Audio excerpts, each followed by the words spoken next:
ഹബീബായ തങ്ങളുടെ മേലെ ഏതെങ്കിലും ഒരു മനുഷ്യന് സ്വലാത്ത് ചൊല്ലിയാൽ ആ മനുഷ്യന് വേണ്ടിയിട്ട് ദുആ ചെയ്യാൻ മാലാഖമാര് തയ്യാറാണ്.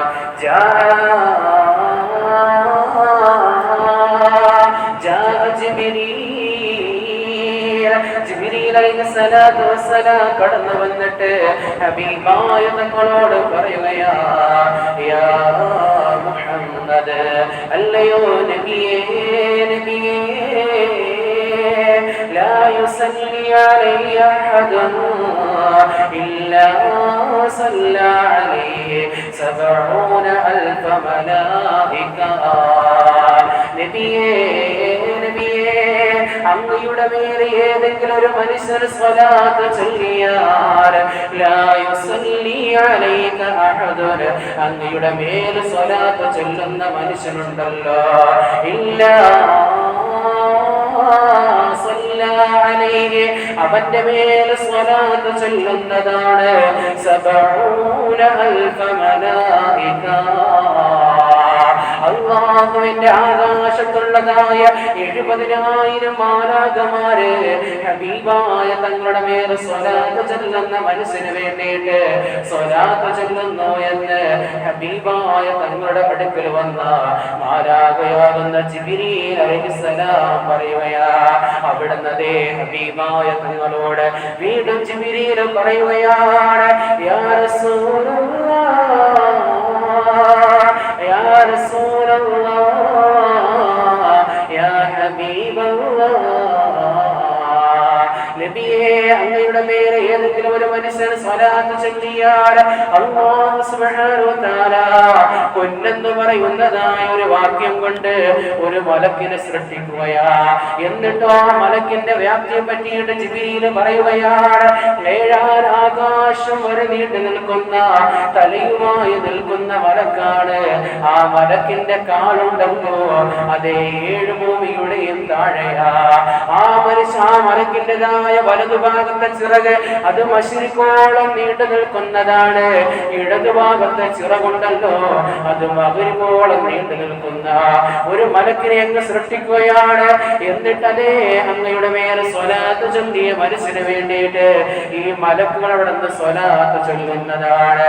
എന്നിട്ട് ഹബീബായ തങ്ങളോട് ജിബ്രീൽ അലൈഹിസ്സലാത്തു വസ്സലാം പറയുന്നു, യാ റസൂലല്ലാഹ്, എത്ര കാലമാണ് ഈ മലക്ക് സ്വലാത്ത് ചൊല്ലുന്നറിയോ?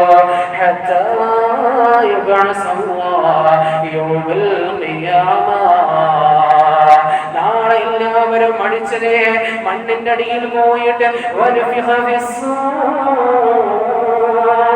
സൂറെന്ന് പറയുന്ന കാഹളത്തിൽ ഓതിയിട്ട് അവിടെ എല്ലാവരും പുനർജീവിച്ചു വരുന്ന സമയമുണ്ടല്ലോ.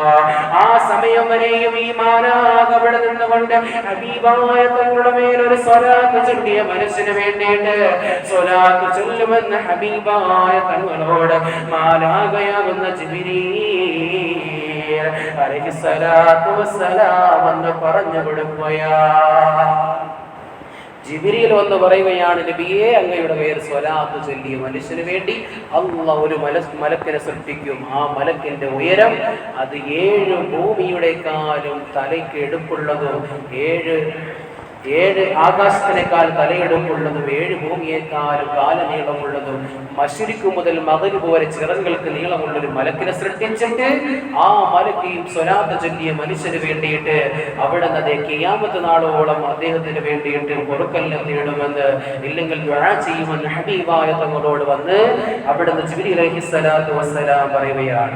അവിടെ നിന്ന് അതേ ഹബീബായ തങ്ങൾ ഒരു ദിവസമല്ലാതെ അങ്ങ് ചിരിക്കുകയാ. അല്ലാഹുവിന്റെ ഹബീബ് വല്ലാതെ അങ്ങ് ചിരിക്കുന്ന കണ്ടിട്ട് ഒരു സഹാബി വന്ന് നബിയോട് ചോദിക്കുന്നു, യാ റസൂലല്ലാഹ്, അല്ലയോ നബിയേ, അല്ലയോ പ്രവാചകരെ, അങ്ങ് ഇത്രമാത്രം സന്തോഷിക്കുന്ന, അങ്ങയുടെ മുഖങ്ങൾ ഇത്രമാത്രം ചിരിക്കുന്നത് എന്റെ ജീവിതത്തിൽ ഞാൻ കണ്ടിട്ടില്ലല്ലോ നബിയേ എന്നതേ ഹബീബായ തങ്ങളോട് പറയുമ്പോ ഹബീബായ തങ്ങൾ പറയുകയാ, എങ്ങനെയാണ് ഞാൻ ചിരിക്കാതിരിക്കുക? എന്റെ ഹദറത്തിൽ നിന്നതേ മാലാഖയാകുന്ന ജിബ്രീൽ തൊട്ടു മുമ്പാണ് കടന്നുപോയത്. ആ ജിബ്രീൽ പറഞ്ഞ സന്തോഷ വാർത്ത അറിഞ്ഞിട്ടതേ ഞാൻ കുളിരണിരുകയാണെന്ന് ഹബീബായ തങ്ങൾ പറയുമ്പോ ആ കാര്യത്തിനെ പറ്റിയിട്ട് സഹാബത്തുൽ കിറാം ചോദിക്കുന്നു, നബിയേ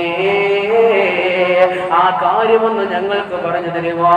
ആ സമയത്ത് ഹബീബായ തങ്ങൾ പറയുകയാണ്, മൻ സല്ലല്ലാ അലൈഹി മിൻ ഉമ്മതി സ്വലാത മുഖ്ലിസാ നബിയേ അങ്ങയുടെ വേറെ ഏതെങ്കിലും ഒരു മനുഷ്യനെ ഇഖ്ലാസോടെ ഓടിയിട്ട് സ്വലാത്ത് ചൊല്ലിയാൽ ബിഹാ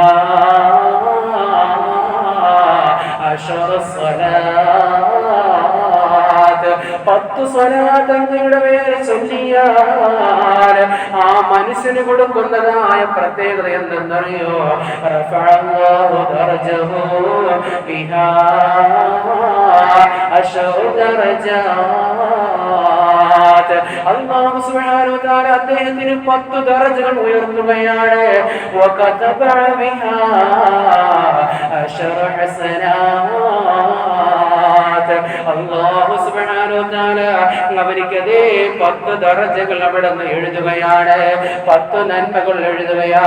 വമഹാ അൻഹു ബിഹാ അശറ സയ്യിആത്ത്. അവന്റെ അതേ 10 ദോഷങ്ങൾ പൊറുക്കുന്നു എന്ന് നബിയുനാ റസൂലുള്ളാഹ് സ്വല്ലല്ലാഹു അലൈഹി വസല്ലമ തങ്ങൾ പറയുകയാ. എന്നിട്ട് അല്ലാഹുവിന്റെ ഹബീബ് പറയുകയാണ്, ഇദാ തുഖഫാ ഹബ്ബുക നീ എന്റെ മേൽ സ്വലാത്ത് ചൊല്ലിയാൽ നിനക്കതേ ടെൻഷൻ ഇല്ലാത്ത ലൈഫ് നൽകുമെന്ന് നബിയുനാ റസൂലുള്ളാഹ് സ്വല്ലല്ലാഹു അലൈഹി വസല്ലം പറയാണ്. കഅബ റളിയല്ലാഹു അൻഹു ഹബീബായ തങ്ങളുടെ അടുക്കൽ പോയിട്ട് ചോദിച്ചു, നബിയേ ഹബീബായ തങ്ങളെ ഞാൻ അങ്ങയുടെ മേൽ സ്വലാത്ത് ചെല്ലാൻ വേണ്ടിയിട്ട് തീരുമാനിച്ചിരിക്കുന്നു. ഹബീബായ തങ്ങൾ ചോദിക്കുന്നു, അല്ല കഅബ നീ എങ്ങനെയാണ് എന്റെ മേൽ സ്വലാത്ത് ചൊല്ലാൻ നിന്റെ സമയങ്ങൾ ക്രമീകരിച്ചിരിക്കുന്നു എന്ന് ചോദിച്ചപ്പോൾ കഅബ റളിയല്ലാഹു അൻഹു പറയുകയാണ്, നബിയേ എന്റെ ഒരു ദിവസത്തിന് ഞാൻ ദിവസത്തിന് 4 ആയിട്ട് പകുത്തു വെക്കുന്നതാണ് നബിയേ. ആ 4-1 ഭാഗം അങ്ങയുടെ മേൽ സ്വലാത്ത് ചൊല്ലാൻ ഞാൻ കരുതി നബിയേ. ആ സമയത്ത് അല്ലാഹുവിന്റെ ഹബീബ് പറയാണ്, വസിത്ത വഹുവ ഖൈറുൽ ലക നീ അധികരിപ്പിച്ചാൽ നല്ലതാണ് കഅബേ.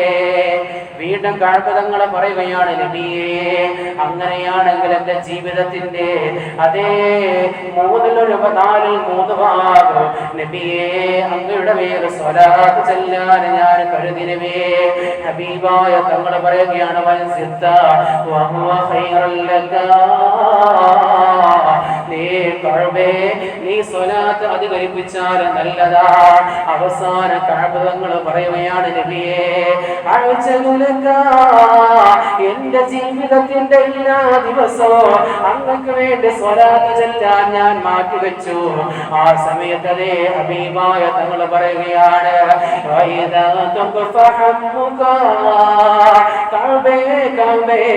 നീ അങ്ങനെ ചെയ്തു കഴിഞ്ഞാൽ നിനക്ക് ഞാൻ തരുന്ന സമ്മാനം എന്തെന്നറിയോ?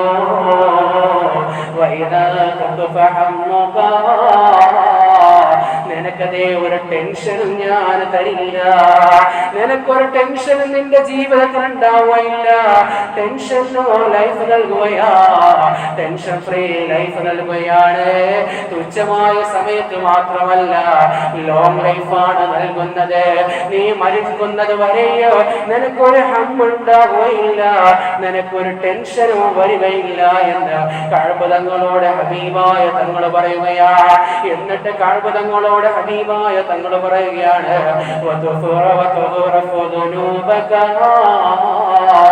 നിന്റെ പാപം മുഴുവനും പൊറുപ്പിക്കും കഅബേ, എന്റെ പേർ നീ സ്വലാത്ത് ചൊല്ലിയാൽ നിന്റെ പാപം മുഴുവനും പൊറുപ്പിക്കും കഅബേ. ഹബീബായ തങ്ങൾ പറയുമ്പോ, പ്രിയമുള്ള സഹോദരങ്ങളെ, അല്ലാഹുവിന്റെ മാലാഖമാരുടെ ദുആ കിട്ടണമെങ്കിൽ, അല്ലാഹുവിന്റെ മാലാഖമാരുടെ ദുആ കിട്ടണമെങ്കിൽ ഹബീബായ തങ്ങളുടെ പേര് സ്വലാത്ത് ചൊല്ലേണ്ടതുണ്ട്. അങ്ങനെ സ്വലാത്ത് ചൊല്ലിയാൽ കഅബ തങ്ങളോട് പറഞ്ഞതായ കാര്യങ്ങൾ അല്ലാഹു നമുക്ക് നൽകുന്നതാ. എന്തുമാത്രം ടെൻഷനുമായിട്ടാണ് ഞാൻ നിങ്ങളുടെ ജീവിതത്തിന്റെ ഓരോ ദിവസങ്ങളും കടന്നുകൂടിപ്പോയിക്കൊണ്ടിരിക്കുന്നത്. കച്ചവടം മോശമായവരുണ്ടല്ലോ, പെങ്ങളെ കെട്ടിക്കാനുള്ളവരുണ്ടല്ലോ, മക്കളെ പ്രായപൂർത്തിയായി നിൽക്കുന്നവരുണ്ടല്ലോ, വീട് പണി നടത്തുന്നവരുണ്ടല്ലോ, എന്തുമാത്രം ടെൻഷനായിട്ടാണ് കടന്നുകൂടുന്നത്.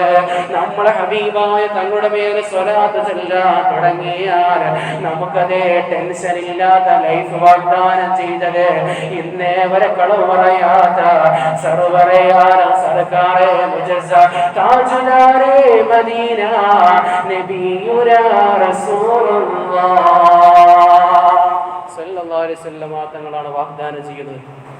ടെൻഷൻ ഫ്രീ ലൈഫ്, നിങ്ങൾക്ക് ലോങ് ലൈഫ് നൽകുമെന്ന് നബിയുനാ റസൂലുള്ളാഹി സ്വല്ലല്ലാഹു അലൈഹി വസല്ലം തങ്ങൾ പറയുന്നു. ഹബീബ തങ്ങൾ ഒരു ദിവസം മസ്ജിദ് നബവിയുടെ ചാരത്ത്, ഹബീബ തങ്ങൾ മസ്ജിദ് നബവിയിൽ ഖുത്ബ ഓതാൻ കയറിയപ്പോൾ മാലാഖയാകുന്ന ജിബ്രീൽ അലൈഹിസ്സലാത്തു വസ്സലാം വന്ന് ദുആ ചെയ്തു, നബിയേ, അങ്ങയുടെ പേര് സ്വലാത്ത് ചൊല്ലിയിട്ട് ഒരു സദസ്സിൽ അങ്ങയുടെ പേരൊരാൾ അങ്ങയുടെ പേര് പറഞ്ഞിട്ട് ആ പേര് കേട്ടിട്ട് സ്വലാത്ത് ചൊല്ലാത്തവന്റെ പേരിൽ അല്ലാഹുവിന്റെ ഭൂമിയിലുള്ള മുഴുവൻ മാലാഖമാരുടെയും ശാപമുണ്ടാകട്ടെ എന്ന് ഹബീബായ തങ്ങളുടെ മുന്നിൽ അവിടെ ജിബ്രീൽ അലൈഹിസ്സലാത്തു വസ്സലാം ദുആ ചെയ്തു. ഹബീബായ തങ്ങൾ ആമീൻ പറഞ്ഞു. ഇത് നമുക്ക് പേര് കേട്ടാൽ തന്നെ സ്വലാത്ത് ചൊല്ലാൻ മടിയാണ്. അല്ലാഹു സുബ്ഹാനഹു വ തആല ആ എതിരായി ദുആ ചെയ്തതിനെ തൊട്ട് നമ്മളെ കാത്തുരക്ഷിക്കുമാറാകട്ടെ. ആമീൻ യാ റബ്ബൽ ആലമീൻ. ഹബീബായ തങ്ങൾ പറയുകയാണ്, ഹബീബായ തങ്ങൾ പറയാണ്, സ്വലാത്ത് അലയ്യ യൗമൽ ജുമുഅ, നിങ്ങളെ വെള്ളിയാഴ്ച രാവിലെ എന്റെ പേര്, വെള്ളിയാഴ്ച രാവിലും വെള്ളിയാഴ്ച ദിവസത്തിലും എന്റെ പേര് നിങ്ങൾ ഒരുപാട് സ്വലാത്ത് ചൊല്ലണേ എന്ന് ഹബീബായ സല്ലല്ലാഹു അലൈഹി വസല്ലം തങ്ങൾ പറയുകയാ. എന്റെ പേര് നിങ്ങൾ വെള്ളിയാഴ്ച രാവിലും വെള്ളിയാഴ്ച പകലിലും നിങ്ങൾ ഒരുപാട് എന്റെ പേര് സ്വലാത്ത് ചൊല്ലണേ എന്ന് ഹബീബായ സല്ലല്ലാഹു അലൈഹി വസല്ലം തങ്ങൾ പറയാണ്. പ്രിയമുള്ള സഹോദരങ്ങളെ, പണ്ട് കാലങ്ങളിൽ നമ്മൾ ഒരുപാട് സ്വലാത്ത് ചൊല്ലിവിട്ടുണ്ട്. ഇന്ന് അൽ കഹഫ് സൂറത്ത് ഓതാൻ മടിയാണ്, അതിന്റെ ബേക്കിലുള്ള സ്വലാത്ത് ചൊല്ലാൻ മടിയാണ്. ചില സഹോദരങ്ങൾ മാത്രം നിത്യേന ചെയ്യുന്നവർ ഇപ്പോഴും ചെയ്യുന്നുണ്ട്, ബാക്കിയുള്ളവരെല്ലാം നിന്നുപോയി, പല പള്ളികളിൽ നിന്നുപോയി. കഹഫ് സൂറത്ത് ഓതുന്നതിന്റെ അത്രയും ഖദർ തന്നെ എടുക്കേണ്ടി വരും. അവിടെ ഇരിക്കുന്നതായ സ്വലാത്ത്, വെള്ളിയാഴ്ച ആ 7 സ്വലാത്തും കഹഫിൻ്റെതായ സ്വലാത്തും, അതേപോലെ ആ 7 എന്ന് പറഞ്ഞു കഴിഞ്ഞാൽ ദലാഇൽ ഖൈറാത്തിലുള്ള സ്വലാത്താണ്. ദലാഇലുൽ ഖൈറാത്ത് എന്ന് പറയുന്ന കിതാബിലുള്ള സ്വലാത്താണ് വെള്ളിയാഴ്ച നാം ചൊല്ലുന്നതായ സ്വലാത്ത്. ആ സ്വലാത്ത് ചൊല്ലാൻ കുറച്ച് പാടാണ്. കുറേ ദിവസങ്ങൾ ചൊല്ലിയാൽ മാത്രമേ നാക്ക് തിരിഞ്ഞു വരൂ. ഇല്ലെങ്കിൽ അത് അതത് കൊല്ല സ്വലാത്തിന് അൽഫമറ അൽഫമറ അൽഫമറ എന്നിങ്ങനെ എണ്ണ ഇങ്ങനെ കുറേ പോകും, അതിന്റെ വാക്കുകൾ കിട്ടത്തില്ല. ആ സ്വലാത്ത് ഉണ്ടാകാനുള്ള കാരണം എന്തെന്നറിയോ? മഹാനാകുന്ന ജസൂരി ഇമാം റളിയല്ലാഹു അൻഹു കാലഘട്ടത്തിന്റെ കുതുബായിരുന്നു. ഒരു കാലഘട്ടത്തിന്റെ കുതുബായിരുന്നു ജസൂരി ഇമാം റളിയല്ലാഹു അൻഹു. അദ്ദേഹം വലിയ ആബിദാണ്, പണ്ഡിതനാണ്, സൂഫി വര്യനാണ്. അദ്ദേഹം ഇങ്ങനെ സഞ്ചരിച്ചു കൊണ്ടിരിക്കുന്ന സമയത്ത് അദ്ദേഹത്തിൻ്റെതായ അനുയായികളും മുരീദന്മാര് സഞ്ചരിച്ചു കൊണ്ടിരിക്കുമ്പോ ഒരു കിണറിൻ്റെതായ പരിസരത്തെത്തി. അദ്ദേഹത്തിന് നിസ്കരിക്കാൻ വേണ്ടിയിട്ട് ഒന്നു ചെയ്യാൻ വെള്ളമെടുക്കാൻ വേണ്ടിയിട്ട് ഒരു കിണറിന്റെ പരിസരത്തെത്തിയപ്പോൾ വെള്ളം കോരാനുള്ളതായ കിണറിന്റെ അവിടെ തൊട്ടിയില്ല, ബക്കറ്റില്ല വെള്ളം കോരാന്. അദ്ദേഹം പഠിച്ച പണി 18 നോക്കിയിട്ടും വെള്ളം കോരാൻ പറ്റുന്നില്ല. ഇത് കണ്ടുകൊണ്ട് മലയുടെ മുകളിൽ നിന്നതായ ഒരു പെൺകുട്ടി, അവിടുന്ന് അദ്ദേഹം 12ഓളം വയസ്സ് വരുന്നതായ ഒരു പെൺകുട്ടി താഴേക്ക് ഇറങ്ങി വന്നുകൊണ്ട് ജസൂരി ഇമാമിനോട് ചോദിക്കുകയാണ്, നിങ്ങളുടെ പേരെന്താ? ആ സമയത്ത് അവിടെ നിന്നതായ ശിഷ്യന്മാര് പറയുകയാണ്, അറിയില്ലേ ഇത് മഹാനാകുന്ന ജസൂരിയ. കാലഘട്ടത്തിന്റെ കുത്തുകാണെന്ന് പോലും പറയപ്പെടുന്നതായ ജസൂരിയാണ് വന്നിരിക്കുന്നത്. എന്താ നിങ്ങളുടെ ആവശ്യം? നിങ്ങൾ ഈ കിണറിന്റെ പരിസരത്ത് കുറെ നേരമായല്ലോ കറങ്ങാൻ തുടങ്ങിയിട്ട്, എന്തേ നിങ്ങളുടെ ആവശ്യമെന്ന് ആ പെൺകുട്ടി ചോദിക്കുമ്പോ ജസൂരി ഇമാം റളിയല്ലാഹു അൻഹുവിന്റെ ശിഷ്യന്മാര് പറയുകയാണ്, ഞങ്ങൾക്ക് നിസ്കാരത്തിന്റെ സമയമായി, അതേ വുളു ചെയ്യാനുള്ളതായ വെള്ളം കോരാനുള്ള തൊട്ടി കാണുന്നില്ല. ആ സമയത്ത് ആ പെൺകുട്ടി പറയുകയാണ്, എങ്ങനെയാണെങ്കിൽ ഞാനതേ ഒരു വിദ്യ കാട്ടിത്തരാ. ജസൂരി ഇമാമിന്റെ മുഖത്ത് നോക്കി പുച്ഛത്തോടൊരു പുഞ്ചിരിച്ചിട്ട് ആ പെൺകുട്ടി പറയുകയാ, ബിഹഖി സയ്യിദിനാ മുഹമ്മദ് സ്വല്ലല്ലാഹു അലൈഹി വസല്ലം, ഹബീബായ തങ്ങളുടെ മേൽ സ്വലാത്ത് ചൊല്ലിയിട്ട് അവിടുത്തെ ഹഖ് ജാഹ് ബറക്കത്ത് കൊണ്ട് വരട്ടെ എന്ന് പറഞ്ഞ് ആ കുട്ടിയതേ ആ കിണറിൽ തുപ്പുന്നു. അതേ ആഴത്തോളം ഉണ്ടായിരുന്ന കിണറിലെ വെള്ളം അവിടുന്ന് പൊന്തി വരുന്നു. ആ പൊന്തി വന്ന സമയത്ത് ജസൂരി ഇമാം അവിടുന്ന് വുളു ചെയ്യുന്നു. തന്റെ മുരീദന്മാര് വുളു എടുക്കുന്നു.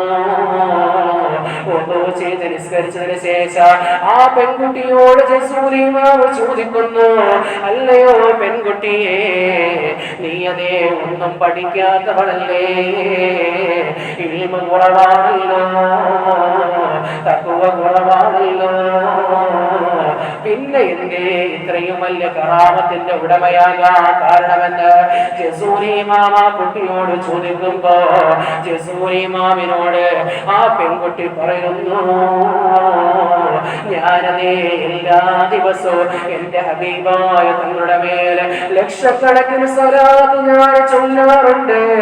ആ സ്വലാത്ത് ചൊല്ലിയതിന്റെ ബർക്കത്തായിട്ട് എന്റെ ജീവിതത്തിൽ കാണിക്കാൻ പറ്റിയ കറാമത്താണെന്ന് പറയുമ്പോ ജസൂരി ഇമാം റളിയല്ലാഹു അൻഹു ആ കിണറിന്റെ പരിസരത്ത് തന്നെ ഇരുന്നു കൊണ്ട് മഹാനുഭാവൻ അവിടുന്ന് സ്വലാത്ത് രചിക്കുകയാണ്. അതുവരെ മഹാനുഭാവൻ നിസ്കാരത്തില് നോമ്പിലും തഖ്വയിലുമായി അധിഷ്ഠിതമായ മഹാനുഭാവന് സ്വലാത്ത് ചൊല്ലാൻ മറന്നുപോയിട്ടുണ്ട്. അദ്ദേഹം സ്വലാത്തിനെ അവഗണിച്ചതല്ല, സ്വലാത്ത് നിത്യേന ജീവിതത്തിൽ ചൊല്ലാൻ അദ്ദേഹം സമയം കണ്ടെത്തിയിട്ടില്ല. ആ പെൺകുട്ടിയുടെ കറാമത്ത് കണ്ടതിന് ശേഷം ജസൂരി ഇമാം ആ കിണറിന്റെ ചുവട്ടിലിരുന്നു കൊണ്ട് ഒരു സ്വലാത്ത് അങ്ങ് രചിക്കുന്നു. ആ സ്വലാത്താണ് ദലായിലുൽ ഖൈറാത്ത്. ആ സ്വലാത്താണ് ദലായിലുൽ ഖൈറാത്ത് എന്ന് പറയുന്ന ഇന്ന് നാം ചൊല്ലുന്നതായ സ്വലാത്ത്. ആ പെൺകുട്ടിയുടെ കയ്യിൽ നിന്ന് അവിടുന്ന് എഴുതി മേടിച്ചിട്ട് അവിടുന്ന് മഹാനുഭാവൻ കുറച്ചു ഭാഗം അവിടെ എഴുതി പൂർത്തിയാക്കിയതാണ് ഇന്ന് നാം ചൊല്ലുന്ന ദലായിലുൽ ഖൈറാത്ത് എന്ന് പറയുന്ന വെള്ളിയാഴ്ച ദിവസങ്ങളിൽ ചൊല്ലുന്നതായ സ്വലാത്ത്. ആ സ്വലാത്ത് ആഴ്ചയിൽ മുഴുവൻ ചൊല്ലാണ്ട്, ശനിയാഴ്ച ചൊല്ലാറുണ്ട്, ഞായറുണ്ട്, തിങ്കളുണ്ട്, ചൊവ്വുണ്ട്, ബുധനുണ്ട്, വ്യാഴമുണ്ട്, വെള്ളിയുണ്ട്, എല്ലാ ദിവസവും ചൊല്ലാറുണ്ട്. ഒരു ഏടിന്റെ ദലായിലുൽ ഖൈറാത്തിൻ്റെതായ സ്വലാത്ത് എന്ന് പറഞ്ഞു കഴിഞ്ഞാൽ 23 പേജ് 24 പേജാണ് ഏറ്റവും ചുരുങ്ങിയ സ്വലാത്തുള്ളത്. ഏറ്റവും കുറച്ച് സ്വലാത്തുള്ളത് ചൊവ്വാഴ്ച ദിവസത്തിലാണ്, 23 പേജാണുള്ളത്. വ്യാഴാഴ്ച ദിവസത്തിലെ സ്വലാത്ത് അതേപോലെ തന്നെ വെള്ളിയാഴ്ചത്തെ 33-34 പേജ്, തിങ്കളാഴ്ച ദിവസത്തെ സ്വലാത്താണെങ്കിൽ 56-58 പേജുണ്ട് സ്വലാത്ത് ചൊല്ലാൻ. ആ സ്വലാത്തിന്റെ ഇജാസിയത്ത് മേടിച്ചതിന് ശേഷമുള്ള പണ്ഡിതന്മാരെല്ലാം വലിയ വലിയ ഔലിയാക്കന്മാരായി തീർന്നു എന്ന് ചരിത്രങ്ങളിൽ കാണാൻ സാധിക്കുന്നുണ്ട്. കേരളത്തിൽ ആ സ്വലാത്തിന്റെ ഇജാസിയത്തുള്ളത് മഹാനാകുന്ന കക്കടിപ്പുറം വലിയുള്ളാക്കായിരുന്നു. ആ മഹാനാകുന്ന കക്കടിപ്പുറം വലിയുള്ളാക്ക് 2 പേർക്കായിരുന്നു സ്വലാത്തിന്റെ ഇജാസിയത്തുള്ളത്. ഒന്ന് മഹാനാകുന്ന കക്കടിപ്പുറം വലിയുള്ള, 2 മഹാനാകുന്ന താജുൽ ഉലമ മരണപ്പെട്ടു പോയി, അദ്ദേഹത്തിനായിരുന്നു. ഒന്ന് കക്കടിപ്പുറം വലിയുള്ളായുടെ മുരീദാകുന്ന മഹാനാകുന്ന മമ്മിക്കുട്ടി ഹസ്രത്ത്, ഞാൻ കഴിഞ്ഞ ആഴ്ച പറഞ്ഞതുപോലെ മമ്മിക്കുട്ടി ഹസ്രത്ത് റഹ്മാനി കോളേജിലെ പ്രിൻസിപ്പാളാകുന്ന മമ്മിക്കുട്ടി ഹസ്രത്ത് ഉസ്താദിനാണ് അതിന്റെ ഇജാസിയത്തുള്ളത്. അദ്ദേഹത്തിൽ നമ്മളെ ഇജാസിയത്ത് വാങ്ങിക്കൊണ്ട് ചൊല്ലുകയാണെങ്കിൽ ജീവിതം വല്ലാതെ ബർക്കത്തിനായി തീരും. അല്ലാഹു സുബ്ഹാനഹു വ തആല നമുക്ക് അതിനുള്ള തൗഫീഖ് അനുഗ്രഹിക്കുമാറാകട്ടെ. നമ്മുടെ ഉസ്താദിന്റെ ശൈഖും എന്റെ ശൈഖും മഹാനാകുന്നതായ മമ്മിയുടെ ഹസ്രത്ത് ഉസ്താദാണ്. അദ്ദേഹത്തിൽ നിന്നാണ് നമ്മൾ ദലായിൽ ഖൈറാത്തിന്റെ ഇജാസത്ത് വാങ്ങിയിട്ടുള്ളത്. ഇൻഷാ അല്ലാഹ് എല്ലാവരും ദലായിൽ ഖൈറാത്തിന്റെ ഇജാസിയത്ത് മേടിച്ച് ചൊല്ലുന്നത് നല്ലതാണ്. അല്ലാതെ നമ്മൾ ചൊല്ലിക്കഴിഞ്ഞാൽ നമുക്ക് ജീവിതത്തിൽ ഒരുപാട് ഗുണങ്ങൾ നമ്മുടെ ജീവിതത്തിൽ ഉണ്ടാകും. ഒരുപാട് പ്രയാസങ്ങൾ മാറിക്കിട്ടും, ബുദ്ധിമുട്ടുകൾ മാറിക്കിട്ടും. അതേപോലെ തന്നെയാണ് നമുക്ക് എല്ലാവിധ ഐശ്വര്യങ്ങളും നൽകും. ലോകത്തുള്ള എല്ലാ പണ്ഡിതന്മാരും അംഗീകരിച്ച സ്വലാത്താണ് ദലായിലുൽ ഖൈറാത്തിന്റെ സ്വലാത്ത്. ഇന്ന് മക്കയിലും മദീനയിലും ചൊല്ലുന്നുണ്ട്. മക്കയിലെ പണ്ഡിതന്മാരും മഹാന്മാരാകുന്ന പണ്ഡിതന്മാർ, അതേപോലെ മദീനയിലുള്ള പണ്ഡിതന്മാരും അവർ നിസ്കാരത്തിന് ശേഷം അവരവിടെ ഇരുന്നു കൊണ്ട് ദലായിലുൽ ഖൈറാത്ത് ഒരു ദിവസത്തിൽ ഏതെങ്കിലും ഒരു സമയത്ത് ഇരുന്ന് ചൊല്ലുന്നതായിട്ട് അവർ മഹാന്മാർ പറയുന്നുണ്ട്. ദലായിലുൽ ഖൈറാത്ത് ലോക അംഗീകരിച്ച സ്വലാത്താണ്. അതേപോലെ നമുക്ക് എന്തെല്ലാം സ്വലാത്ത് ചൊല്ലാൻ കഴിയും? അല്ലാഹുമ്മ സ്വല്ലി അലാ സയ്യിദിനാ മുഹമ്മദ് ഹദീസിൽ വന്നതായ സ്വലാത്താണ്. ഈ സ്വലാത്ത് ചൊല്ലിയാൽ തന്നെ 10 പ്രതിഫലമാണ്. മലക്കുകളുടെ പ്രാർത്ഥന നമുക്ക് കിട്ടുന്നതാണ്. അതേപോലെ ഹദീസിൽ വന്ന സ്വലാത്താണ് ഇബ്രാഹിം സ്വലാത്ത്. ഇബ്രാഹിം സ്വലാത്ത് ചൊല്ലൽ ഹദീസിൽ വന്നതാണ്. ആ സ്വലാത്ത് ചൊല്ലിയാൽ തന്നെ നമുക്ക് കിട്ടുന്നതായ 10 പ്രതിഫലങ്ങൾ നൽകുകയാണ്. ഹബീബായ തങ്ങൾ പറയുകയാണ്, ഏതെങ്കിലും ഒരു മനുഷ്യന് വെള്ളിയാഴ്ച ദിവസത്തിലെ 100 സ്വലാത്ത് ഒരു മനുഷ്യന്റെ പേരിൽ ചൊല്ലിയാൽ 80 ദിവസത്തെ 80 വർഷത്തെ പാപങ്ങൾ ഞാൻ കൊടുത്തു കൊടുക്കുമെന്ന് ഹബീബായ സ്വല്ലല്ലാഹു അലൈഹി വസല്ലമ തങ്ങളോട് ജിബ്രീൽ അലൈഹിസ്സലാത്തു വസ്സലാം പറയുകയാണ്. 80 വർഷത്തെ പാപം പൊറുക്കുന്നു ഹബീബായ തങ്ങളുടെ മേലും 100 സ്വലാത്ത് വെള്ളിയാഴ്ച ചൊല്ലിയാൽ. നമുക്ക് സ്വലാത്ത് ചെല്ലാൻ കണ്ടെത്തുന്ന സമയം വീട്ടിലിരിക്കുമ്പോഴാകട്ടെ, പുറത്തു പോകുമ്പോഴാകട്ടെ, കച്ചവടം ചെയ്യുമ്പോഴാകട്ടെ, വാഹനം ഓടിക്കുമ്പോഴാകട്ടെ, നമ്മൾ എന്തെല്ലാം സമയങ്ങളുണ്ടോ ആ സമയത്തെല്ലാം വെറുതെ എന്ന് സല്ലല്ലാഹു അലൈഹി മുഹമ്മദ് സല്ലല്ലാഹു അലൈഹി വസല്ലം എന്ന് ചൊല്ലിയാൽ തന്നെ നമുക്ക് കിട്ടുന്ന പ്രതിഫലങ്ങൾ അല്ലാഹു അതിനെ എടുക്കാൻ നമുക്ക് തൗഫീഖ് തന്നെ ഗ്രഹിക്കുമാറാകട്ടെ. ഹബീബായ സല്ലല്ലാഹു അലൈഹി വസല്ലമ തങ്ങളുടെ പേരിലുള്ള ഒരുപാട് സ്വലാത്തുകൾ ഹദീസിന്റെ കിതാബുകളിൽ വന്നിട്ടുണ്ട്. ഹബീബായ തങ്ങൾ ഓർമ്മപ്പെടുത്തുകയാണ്, നിങ്ങൾ ബാങ്കിന്റെയും ഇഖാമത്തിന്റെയും ശേഷമുണ്ടല്ലോ എന്റെ മേലെ നിങ്ങൾ ദുആ ചെയ്തു കഴിഞ്ഞാൽ അല്ലാഹുമ്മ റബ്ബ ഹാദിഹി ദഅവതി താമ വസ്സലാത്തു ഖായിമതി മുഹമ്മദൻ വസിലത, ആ ദുആ നിങ്ങൾ ചെയ്തു കഴിഞ്ഞാൽ ആ ദുആ ചെയ്യുന്ന മനുഷ്യർ ഞാൻ ശഫാഅത്ത് കൊണ്ട് നിർബന്ധമാക്കി എന്ന് നബിയുനാ റസൂലുള്ളാഹ് സല്ലല്ലാഹു അലൈഹി വസല്ലമ തങ്ങൾ പറയുകയാണ്. അതും സ്വലാത്താണെന്ന് മഹാന്മാരാകുന്ന പണ്ഡിതന്മാർ പറയുന്നുണ്ട്. ഇന്ന് ബാങ്ക് കേട്ടാൽ തന്നെ നമുക്ക് മിണ്ടാതിരിക്കാൻ കഴിയില്ല. പിന്നെ അല്ലേ അതിന് ശേഷമുള്ള ദുആ ചെയ്യൽ. ബാങ്ക് കേട്ടാൽ ഖുർആൻ ഓതൽ പോലെ നിർത്തിവെച്ചിട്ട് ആ ബാങ്കിൽ നമ്മൾ എന്ത് ചെയ്യണം? മറുപടി നൽകണം. ഒതു ചെയ്യുമ്പോൾ നമ്മൾ ഒതു വരെയും നിർത്തിവെക്കലാണ് ഏറ്റവും നല്ലത്. കാരണം ഒതു ചെയ്യുമ്പോൾ നമുക്ക് ഒരുപാട് ദിക്റുകൾ ചൊല്ലാനുണ്ട്. ആ ദിക്ർ ചൊല്ലിയാൽ മാത്രമേ ഒതു പരിപൂർണ്ണമാകുകയുള്ളൂ. ഇല്ലെങ്കിൽ ഉപ്പില്ലാത്ത ചോറ് പോലെയായി തീരും നമ്മുടെ ഒതുവുകൾ. അപ്പോൾ അതുകൊണ്ട് ഒതു വരെയും നമ്മൾ എന്ത് ചെയ്യുക? മഹാന്മാരാകുന്ന പണ്ഡിതന്മാർ പറഞ്ഞു, ബാങ്ക് വിളിക്കുന്ന ഒതു വരെയും നിർത്തിവെച്ച് നമ്മൾ എന്ത് ചെയ്യണം? നമ്മൾ ബാങ്കിന് ഉത്തരം നൽകിയിട്ട് അതിനുശേഷമുള്ള ദുആ ചെയ്യണം. ആ ദുആയ്ക്കാണ് ഏറ്റവും വലിയ പവർ എന്ന് മഹാന്മാരാകുന്ന പണ്ഡിതന്മാർ പറയുന്നു. അതുകൊണ്ടാണ് ഹബീബ തങ്ങൾ പറഞ്ഞത്, എന്റെ മേൽ ബാങ്കിന് ശേഷം ഇഖാമത്തിന് ശേഷം ദുആ ചെയ്തു കഴിഞ്ഞാൽ അവനിക്ക് ഞാൻ സ്വർഗ്ഗം കൊണ്ട് സന്തോഷ വാർത്ത അറിയിക്കുമെന്ന് നബിയുനാ റസൂലുള്ളാഹി സ്വല്ലല്ലാഹു അലൈഹി വസല്ലം എന്ന് പറയാണ്. അതുകൊണ്ടാണ് മഹാന്മാരാകുന്ന പണ്ഡിതന്മാർ പറഞ്ഞത്, ബാങ്കിന് ശേഷം ആ ദുആ ചെയ്തതിന് ശേഷം നിങ്ങൾ എന്തു മനസ്സിൽ ആഗ്രഹിച്ചുകൊണ്ട് ദുആ ചെയ്യുമോ അത് നിങ്ങൾക്ക് കിട്ടുമെന്ന് മഹാന്മാരാകുന്ന പണ്ഡിതന്മാരെ കിതാബിൽ രേഖപ്പെടുത്തുന്നതായി കാണാൻ സാധിക്കുന്നുണ്ട്. അതുകൊണ്ട് ഒരുപാട് വിഷമങ്ങൾ നമുക്കുണ്ട്, പ്രയാസങ്ങളുണ്ട്, രോഗങ്ങളുണ്ട്, ബുദ്ധിമുട്ടുകളുണ്ട്. അല്ലാഹു സുബ്ഹാനഹു വ തആല ഹബീബായ തങ്ങളുടെ ബർക്കത്ത് കൊണ്ട് നമ്മുടെ രോഗങ്ങളും